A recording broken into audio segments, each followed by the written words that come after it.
Good morning student. मैं वीना सहाय। मैंने पिछले साल लॉकडाउन में चैनल तैयार किया था यूट्यूब में, ताकि घर में बैठे बच्चे साइंस की पढ़ाई आराम से कर सके और वे हिंदी मीडियम में साइंस को समझ सके।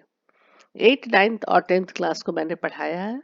हालांकि बहुत कम वीडियोस हैं उनके। 9th के बहुत सारे हैं।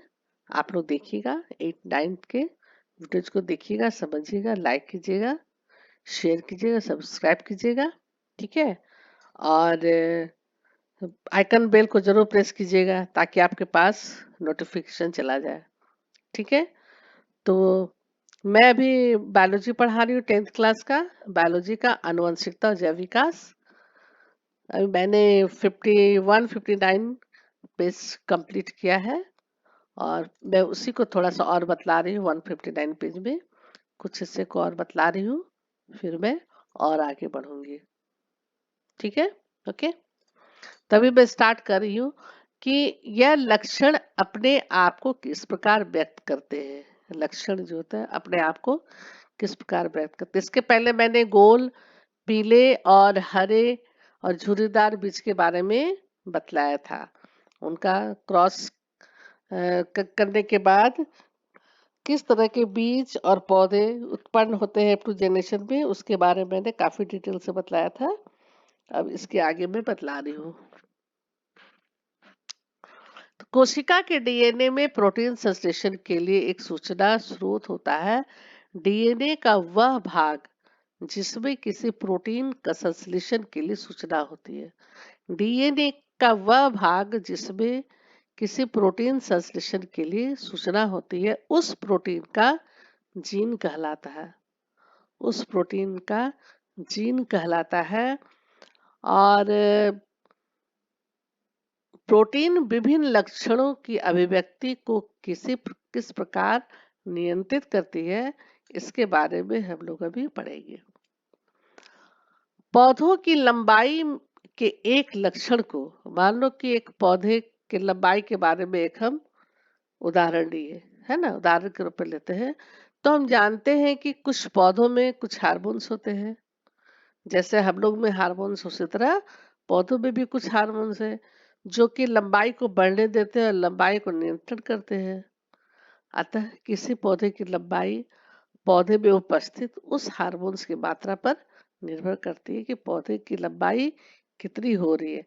हम लोगों में भी हार्मोन्स पर निर्भर करता है। बहुत ज्यादा वृद्धि हार्मोन सिक्रेट करता है तो जरूरत से ज्यादा आदमी लंबा हो जाता है, और बहुत कम मात्रा में सिक्रेशन होता है तो बौना हो जाता है। तो ये वनस्पति और जंतु दोनों की ये बात है। तो हार्मोन की मात्रा उस प्रक्रम की दक्षता पर निर्भर होती है, करती है, जिसके द्वारा यह उत्पादित होता है। एंजाइम इस प्रक्रम के लिए महत्वपूर्ण है कि यदि एंजाइम दक्षता से कार्य करेगा तो हार्मोन पर्याप्त मात्रा में बनेगा और पौधा भी लंबा होगा। यदि इस प्रोटीन के जीन में यदि इस प्रोटीन के जीन में कुछ परिवर्तन आते हैं तो बनने वाले प्रोटीन की दक्षता पर प्रभाव पड़ेगा। क्योंकि प्रोटीन के जीन में कुछ परिवर्तन आता है तो प्रोटीन पर भी प्रभाव पड़ेगा और प्रोटीन की दक्षता पर भी प्रभाव पड़ेगा कि वह कब दक्ष होगी, और बनने वाले हार्मोन्स की मात्रा भी कम होगी। इससे क्या होगा कि जब हार्मोन्स की मात्रा कम होगी तो पौधा बौना हो जाएगा, पौधा नाटा हो जाएगा। इससे क्या पता चलता है कि जीन्स जो है वो लक्षणों को नियंत्रित करती है। ट्रेट्स, लक्षण मतलब गुण, उसको ट्रेट्स कहते हैं ना, TRAITS। यहाँ पर देखिए, TRAITS, ट्रेट्स कहते हैं।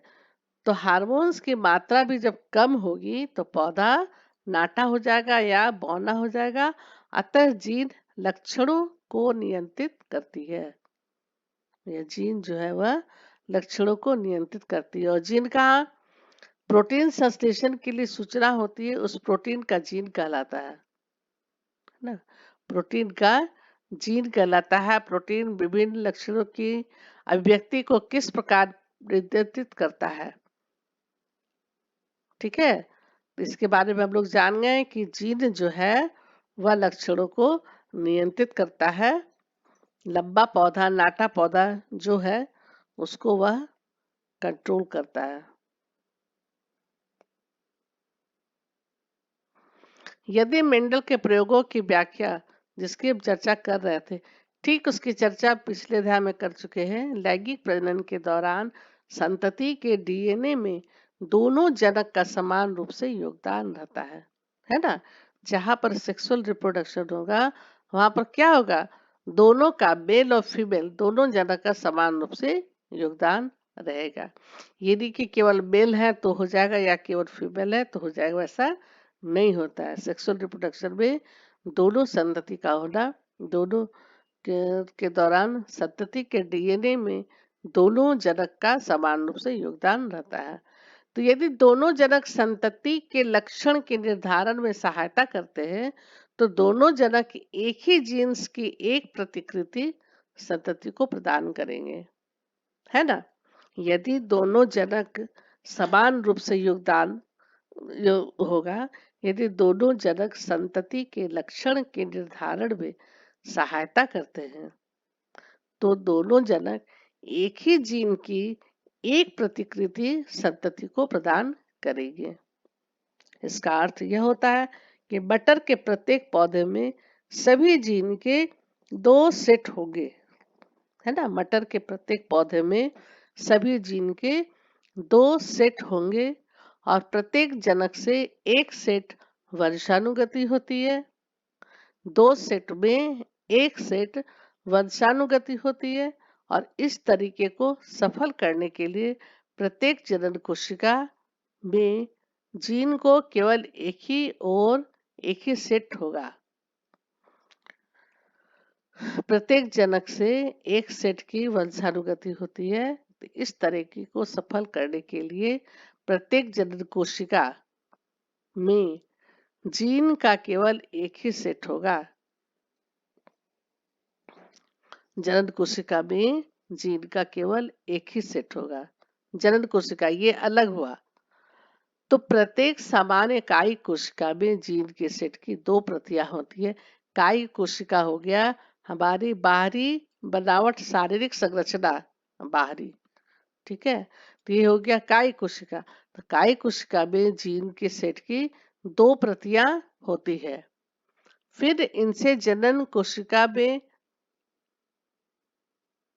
इसका एक सेट किस प्रकार बनता है ना, किस प्रकार से बनता है। यदि संतति पौधे को जनक पौधे से संपूर्ण जीनों का एक पूर्ण सेट प्राप्त होता है तो चित्र 9.5 में दर्शाया प्रयोग सफल नहीं हो सकता था। इसका मुख्य कारण यह है कि 2 लक्षण आर तथा वाई यानी कि राउंड एंड येलो, गोल और पीला, सेट में एक दूसरे से संलग्न रहेंगे तथा स्वतंत्र पूर्वक से आहरित नहीं हो सकेंगे। इसे इस तथ्य के आधार पर समझा जाएगा कि स्वतंत्र रूप में आहरित नहीं हो सकते। इसे हम तथ्य के आधार पर समझा सकते हैं।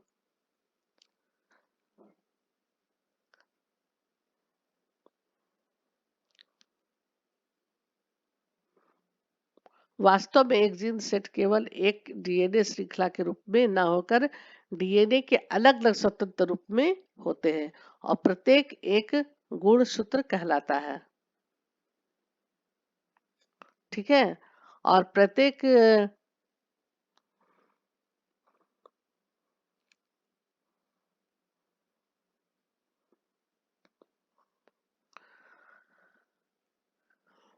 इसे इस तथ्य के आधार पर समझा जाता है कि वास्तव में एक जीन सेट केवल एक ही डीएनए श्रृंखला के रूप में न होकर डीएनए के अलग अलग स्वतंत्र रूप में होते हैं। वास्तव में जीन सेट केवल एक डीएनए श्रृंखला के रूप में न होकर डीएनए के अलग अलग स्वतंत्र रूप में होते हैं। प्रत्येक एक गुणसूत्र कहलाता है। प्रत्येक एक गुणसूत्र कहलाता है। अतः प्रत्येक कोशिका में प्रत्येक गुणसूत्र की 2 प्रतिकृतियां हैं। प्रत्येक गुणसूत्र में प्रत्येक कोशिका में प्रत्येक गुणसूत्र की 2 प्रतिकृतियां हैं। जैसे कि प्रत्येक कोशिका में क्या है, कोशिका में केंद्रक है और केंद्रक में क्रोमोसोम्स है ना। तो प्रत्येक कोशिका में प्रत्येक क्रोमोसोम्स की 2 प्रतिकृतियां होती हैं, जिनमें से एक नर तथा दूसरा मादा जनक से प्राप्त होती है। एक 2 प्रतिकृतियां होती है जिसमें एक नर तथा दूसरी मादा जनक से प्राप्त होती है। प्रत्येक जनक कोशिका पैतृक अथवा मातृक से गुणसूत्र के प्रत्येक जोड़े का केवल एक गुणसूत्र ही एक जनन कोशिका में आता है। जनन कोशिका से गुणसूत्र जो है, जनन कोशिका यानी कि दोनों का मेल और फीमेल से गुणसूत्र के प्रत्येक जोड़े का केवल एक गुणसूत्र ही एक जनन कोशिका यानी कि युग्मक में आता है। जब 2 युग्मकों का संलग्न हो जाता है तो बने हुए युग्मनज में गुणसूत्रों की संख्या पुनः समान हो जाती है। पुनः समान हो जाती है। अतः संतति में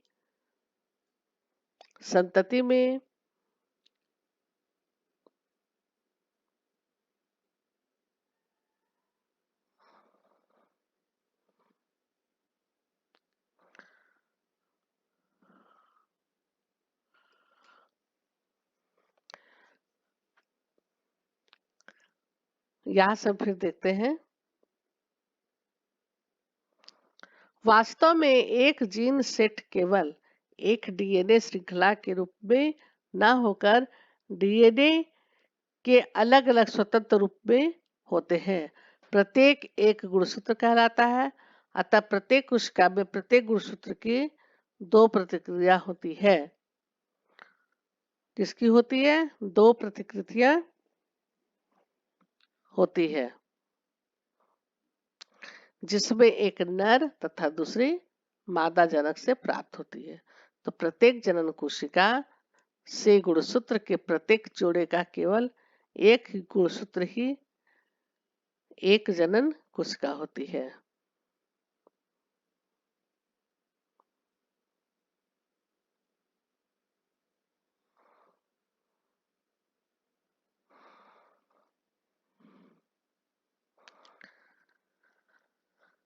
जब 2 युग्मकों का संलग्न होता है तो बने हुए युग्मनज में गुणसूत्रों की संख्या पुनः सामान्य हो जाती है। 2 युग्मकों का यानी कि 2 गैमेट्स का, एक नर और एक मादा।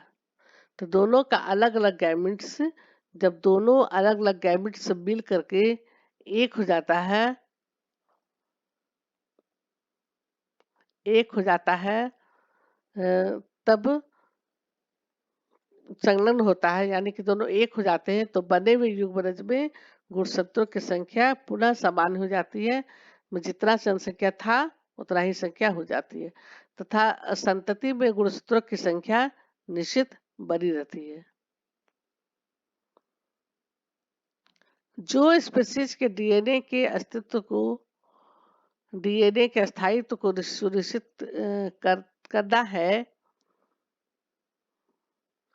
करता है तो वंशागति की इस क्रियाविधि से मेंडल के प्रयोग के परिणाम की व्याख्या हो जाती है। इसका उपयोग लैंगिक जनन वाले सभी जीव करते हैं। इसका उपयोग लैंगिक जनन वाले सभी जीव करते हैं, परंतु अलैंगिक जनन करने वाले जीव भी वंशागति के इन्हीं नियमों का पालन करते हैं तथा नियमों का पालन करते हैं। क्या आप बता सकते हैं उनमें वंशानुगति किस प्रकार होती है? उनमें वंशानुगति किस प्रकार होती है? सबसे पहले लिंग निर्धारण है ना, क्या हम पता लगा सकते हैं कि उनमें वंशानुगति किस प्रकार होती है?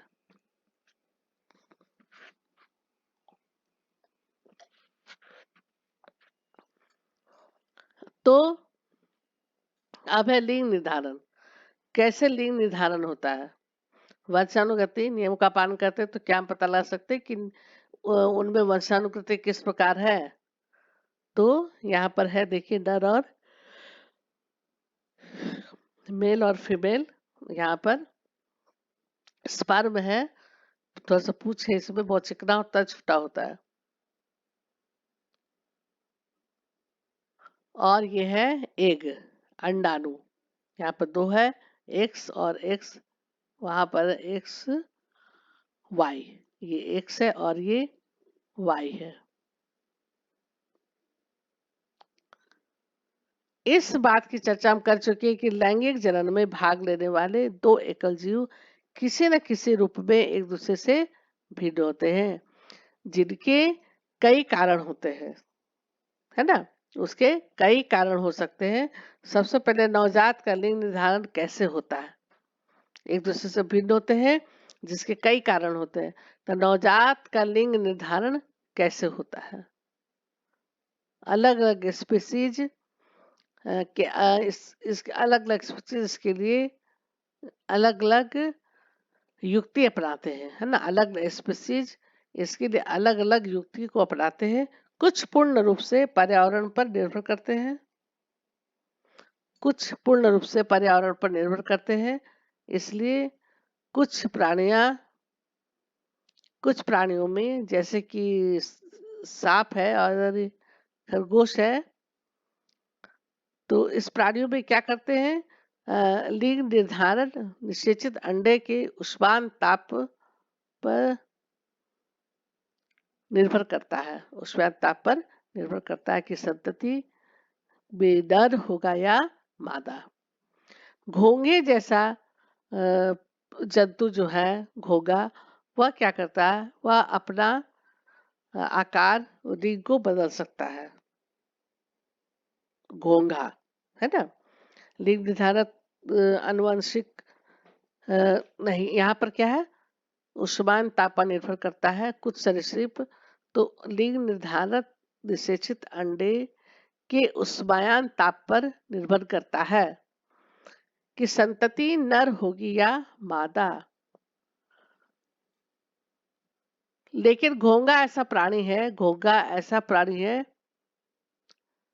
जिसका कि कोई हिसाब नहीं है। ये घोंघा जो है बहुत स्लो मूविंग एनिमल है, बहुत धीरे धीरे चलता है ये। तो घोंघा जो है वह लिंग निर्धारण आनुवंशिकी नहीं है। लेकिन मानव में लिंग निर्धारण आनुवंशिक आधार पर होता है।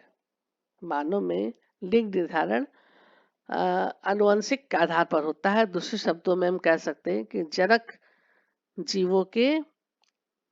जीवों से वंशानुगत जीन ही इस बात का निर्णय करता है कि यह लड़का होगा या लड़की। तो इसका कौन हो गया? इसका जानने के लिए, समझने के लिए जीन। दूसरे शब्दों में दूसरे शब्दों में जनक जीव माने माता पिता जीवों से वंशानुगत जीव आधार पर होता है। दूसरे शब्दों में यह कहा है, दूसरे शब्दों में जनक जीवों से वंशानुगत जीन ही इस बात का निर्णय लेती है कि संतति लड़का होगा या लड़की। यहाँ पर है एक्स क्रोमोजोम्स और यहाँ पर ये पुरुष का है, और यहाँ पर है एक्स वाई क्रोमोजोम्स, ये भी स्पर्म का है। दोनों वृषण का ही है, वृषण से ही तैयार होता है। और ये अंडाणु में एक्स क्रोमोजोम्स है और एक और एक्स क्रोमोजोम्स वो होगा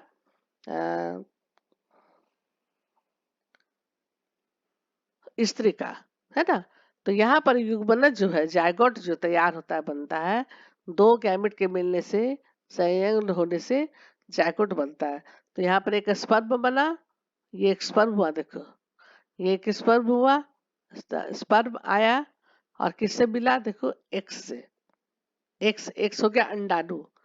तो यहाँ पर एक्स था ही पहले से और एक एक्स जाके मिला, तो एक्स एक्स हो गया खत्म। अब एक्स एक्स हो गया डबल, है ना, ये हो गया पुरुष, ये फीमेल। जब पुरुष का एक्स क्रोमोजोम्स स्त्री के एक्स क्रोमोजोम से ही ये जायगोट होता है, युग्मनज बनता है, जायगोट बनता है, फिर भ्रूण तैयार होता है, तो ये होता है मादा संतति। कोशिका जो तैयार होती है वो मादा की, और फिर 9 महीने 10 महीने के बाद संतान का पता चल जाता है। अब यहाँ पर क्या है, इसका स्पर्म, सीमेन, पुरुषों का स्पर्म जो है वह इसके वाई से जाके मिला, ठीक है। इसका एक्स वाई क्रोमोसोम से जो है, वाई क्रोमोसोम किससे मिला करके, एक्स से। तो फिर एक्स और वाई क्रोमोसोम से बन गया, ये किसका हो गया, पुरुष का। तो यहाँ भी दो एक्स है और यहाँ पर एक एक्स है और एक वाई है। देखिए यहाँ पर क्या है, दोनों एक्स है, तो यहाँ पर एक्स छुपा रहता है ये सब, और यहाँ पर क्या हुआ, एक्स और वाई दोनों मिलके क्या बनाया, लड़का, पुरुष, क्या बनाया, लड़का। तो अ, तो लिंग लिंग निर्धारण जो होता है वह इसी से होता है। अभी तो हमने ये देखा कि वंशानुगति किस प्रकार होती है ना, किस प्रकार से होता है। अब यहाँ पर है लिंग निर्धारण, हम चर्चा कर चुके हैं कि लैंगिक जनन में भाग लेने वाले दो एकल जीव किसी न किसी रूप में एक दूसरे से भिन्न होते हैं, है ना। हाँ, किसी न किसी रूप में एक दूसरे से भिन्न होते हैं, जिनके कई कारण होते हैं, कई कारण होते हैं। नवजात का लिंग निर्धारण कैसे होता है, जो अभी हमने बतलाया, है ना। मानव में लिंग निर्धारण, ये पुरुष का ये स्पर्म है और इधर एग है, फीमेल का एग है और ये स्पर्म है। तो इसका स्पर्म और इसके एक से जाके मिलता है, तो यदि दोनों एक्स एक्स मिलता है तो ये फीमेल लिंग पैदा होता है, और यहाँ पर इसका स्पर्म वाई एक से जाकर के युग्मनज बनाता है, जायगोट बनाता है, निषेचित होता है, तो यहाँ पर मेल बच्चा पैदा होता है ना, यानी कि लड़का पैदा होता है। तो इसके कई कारण है। नवजात का लिंग निर्धारण कैसे होता है, अलग अलग स्पेसीज इसके लिए अलग अलग युक्ति अपनाते हैं, कुछ पूर्ण रूप से पर्यावरण पर निर्भर रहते हैं। इसलिए कुछ प्राणियों में, जैसे सरीसृप में, यानी कि रेप्टाइल्स में, क्रोकोडाइल, कछुआ, ये सब सरीसृप आते हैं, उन लोग में लिंग निर्धारण निषेचित अंडे यानी युग्मक के उष्मायन ताप पर निर्भर करता है। सरीसृप के जो अंडे होते हैं, निषेचित अंडे, जो जायगोट बन जाता है, उसके जो निषेचन होने के बाद जो अंडा जो होता है, फर्टिलाइज्ड एग, वे उष्मायन ताप पर निर्भर करता है, ताप पर निर्भर करता है कि संतति नर होगी या मादा। लेकिन हम लोग में ऐसा नहीं है। मैमेलिया में, स्तनधारी में या जीवों में हम लोग में ऐसा, घोड़ा, हाथी, बिल्ली, कुत्ता, मनुष्य, ये सब में ऐसा कि नहीं है कि उष्मायन ताप पर निर्भर होगा कि यह नर होगा या मादा। और ये तो और भी मजेदार है कि घोंगे जैसा प्राणी ये तो अपना लिंग बदल सकता है। घोंगा पता है ना, स्नेल, जो आप बरसात में देखते हैं कि रेंगते रहता है घोंगा, उसमें तो और भी कैपेसिटी है। वह तो कुछ प्राणी अपना लिंग भी बदल सकते हैं, जो इस बात का संकेत है कि इनमें लिंग निर्धारण आनुवंशिकता नहीं है। क्या आपको लगता है कि आनुवंशिक होगा? नहीं। जो लिंग, जो अपना लिंग किसी भी समय बदल सकते हैं, तो क्या वो आनुवंशिक हो सकता है? नहीं। क्या ये टेम्परेचर पर निर्भर करता है कि फीमेल होगा या मेल होगा, तो क्या आनुवंशिकता होगा? नहीं। तो लेकिन मानव में, हम लोग में और जंतुओं में, प्राणियों में ये आनुवंशिक आधार पर होता है। लिंग निर्धारण आनुवंशिक आधार पर होता है। दूसरे शब्दों में जनक जीवों से वंशानुगत जीन ही इस बात का निर्णय करती है कि यह संतति, जो संतान होगा नेक्स्ट जनरेशन में, वह लड़का होगा या लड़की। तो सब कौन हो गया? जीन ही वाहक हो गया, है ना। वंशानुगत का जो बेन हो गया वह हो गया जीन। तो जीन ही इस बात का निर्णय करता है कि जो संतान होगी वह लड़का होगा या लड़की होगा। तो हमारे मानव में, मनुष्य में 23 जोड़े क्रोमोसोम्स रहते हैं, है ना। 23 जोड़े क्रोमोसोम्स रहते हैं और उनकी संख्या, और इनकी संख्या 22 जोड़े हैं, परंतु एक जोड़ा जो है वह सेक्स क्रोमोसोम्स, लिंग सूत्र कहलाता है ना। 46 में 22 जोड़ा जो है वह हम लोग का क्रोमोसोम्स, इनकी संख्या 22 जोड़े हैं, परंतु एक जोड़ा जिसे कि लिंक क्रोमोसोम्स बोलते हैं, सेक्स क्रोमोसोम्स बोलते हैं, वह एक जोड़ा रहता है, जो सदा पूर्ण जोड़े में भी नहीं रहते हैं। कभी कभी क्या होता है, कभी कभी नहीं, सदा पूर्ण जोड़े में भी नहीं होते। फीमेल में क्रोमोसोम्स पेयर में होता है। अब मादा में जो क्रोमोसोम्स होता है वह जोड़े में होता है, दोनों एक्स एक्स गुणसूत्र होता है। इसको याद रखिएगा, इस पर ध्यान दीजिएगा जो मैं बोल रही हूँ। 46 क्रोमोसोम्स में, यानी कि 23 जोड़े क्रोमोसोम्स में 22 जोड़े क्रोमोसोम्स रहते हैं और एक जोड़ा क्रोमोसोम सेक्स क्रोमोसोम्स कहलाता है, ठीक है। और सेक्स क्रोमोसोम्स में आपको एक जोड़ा जो है वह फीमेल क्रोमोसोम्स है, जो कि पेयर में रहता है एक्स एक्स, वो एक्स एक्स रहता है। लेकिन पुरुष में वह एक्स वाई, वो पूर्ण नहीं रहता है, वह जोड़ा परिपूर्ण नहीं होता है। जिसमें एक गुणसूत्र सामान्य आकार एक्स होता है तथा दूसरा गुणसूत्र छोटा होता है जो कहलाता है वाई। तो मेल में एक्स का सामान्य आकार होता है, दूसरा गुणसूत्र छोटा होता है जो वाई क्रोमोसोम्स कहते हैं। अतः फीमेल में एक्सेस और मेल में एक्स वाई क्रोमोसोम्स होता है। यही आगे भी लिखा हुआ है जो मैंने भी बताया। परंतु अभी तक हम यह मानते आ रहे हैं कि दोनों जनकों में से एक जैसे जीन सेट संतति में जाते हैं। यदि ये शाश्वत नियम है तो फिर लिंग निर्धारण वंशानुगत कैसे हो सकता है? इनकी व्याख्या हम तथ्य के में निहित है और मानव के सभी गुणसूत्र पूर्ण रूपेण युग्म नहीं होते। जैसे मैंने अभी तुरंत बताया कि गुणसूत्र पूर्ण रूपेण युग्म नहीं होते हैं। मानव में अधिकतर गुणसूत्र माता और पिता के गुणसूत्रों के प्रतिरूप होते हैं।